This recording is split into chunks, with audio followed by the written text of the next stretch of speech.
বাংলাদেশের সুপারস্টার আছে নাকি? কাউয়া যদি ছবি বানায় ওই কাউয়ার ছবিও সুপারহিট হয়। আমার মতো Roshan Bubly. Hey guys, this is Rajib. এখন আমি কথা বলবো রায়হান রাফিকে নিয়ে। তো রায়হান রাফি তুফান একটা সিনেমা তৈরি করে নাই।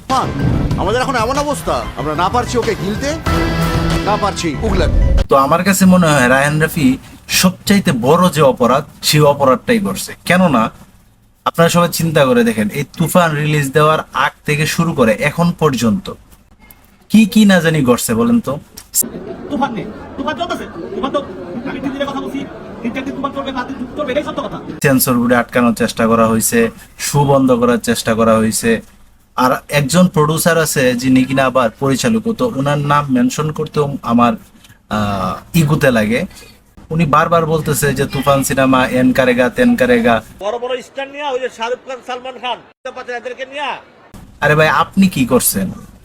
আপনি তো ডেড বডি রিলিজ করছিলেন, তো ওইটা ধরা গাইছেন, ধরা খাওয়ানোর পরে এখন রিলিজ করছেন কি রিভেঞ্জ, ওয়াক থু থু এইগুলা বলতেছে। তারপরেও আপনার চুলকানি টানতে এসে না। আচ্ছা ভাই, আপনার কি লজ্জা শরম নাই?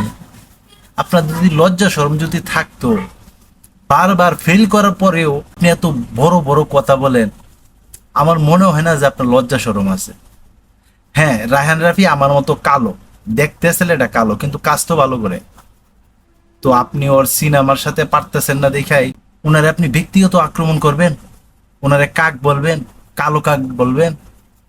হ্যাঁ, আপনারা তো বাংলা সিনেমার ভালো চান না।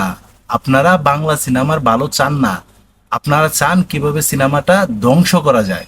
একটা ছেলে এই মরা একটা ইন্ডাস্ট্রি ওটারে টাইনা উপরে তোলার চেষ্টা করতেছে, আর আপনি তার পিছনে লাগলেন। আপনি কি বলেন? আপনি বড় বড় সুপারস্টার নিয়ে আপনি ছবি তৈরি করে নতুন পোলা মেয়েদের সুযোগ করে দেন। আরে প্রডিউসার সাহেব, আপনারা কি বলবো?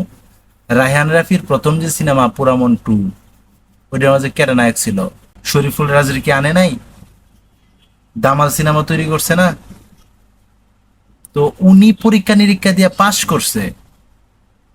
আপনি তো এত মাথা ঘোলায় পাশ করতে পারেন না রে ভাই। তো আজাইরা এসব কথাবার্তা বলা বন্ধ করেন। আপনারা দুজনেই একই ইন্ডাস্ট্রিতে কাজ করেন, আপনাদের সম্পর্ক হইতে হবে দুইটা ভাইয়ের মতো। তো আবার এক জায়গায় বলছেন যে রায়হান রাফি আপনার খুব আদরের ছোট ভাই। তো রায়হান রাফি যদি আপনার এতই আদরের ছোট ভাই হয়ে থাকে পরিচালক সাহেব বা প্রডিউসার সাহেব, তাহলে ছোট ভাইরে কি কেউ এত অপমান করে কথা বলে? কাউয়া কাক। আসলে না, আপনারা সিনেমার ভালো চান না। আপনারা চান একজন যদি উপরে উঠতে চায় তাহলে তার পিছনে টাইন না কেমনে নিচে নামাইতে হয়। এটা তো আমাদের আজকের স্বভাব না রে ভাই, বহুত পুরানো রূপ।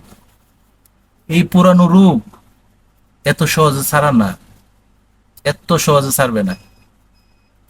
আপনিও ভালো ছবি নির্মাণ করেন, দর্শক আপনার ছবিও দেখবে। যে যে ভালো ছবি তৈরি করতেছে অবশ্যই তাদের ছবি দর্শক দেখবে। আপনি আর কি ভালো করবেন? আপনি তো কয়েকটা ইউটিউবার ভাড়া করে নিয়ে তাদের সাথে কথা বললে পারতেছেন না। আপনি এন করছেন, আপনি তেন করছেন। আরে ভাই, যে এন করে তেন করে সে কখনো বলে না, সে কখনো বলে না। আপনি যদি কারো উপকারী যদি করতেন তাহলে আপনি বলতেন না রে ভাই, এগুলা বলা লাগে না, এমনিতেই প্রকাশ্যে আসে। আপনি তো নিজের দাতা হাতেম তাই দাবি করেন।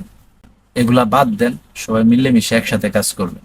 এই ছিল এখনকার মতো ভিডিও। সবাই ভালো থাকবেন, সুস্থ থাকবেন, কাছের মানুষটা ভালো রাখবেন। ধন্যবাদ সবাইকে। আল্লাহ হাফেজ।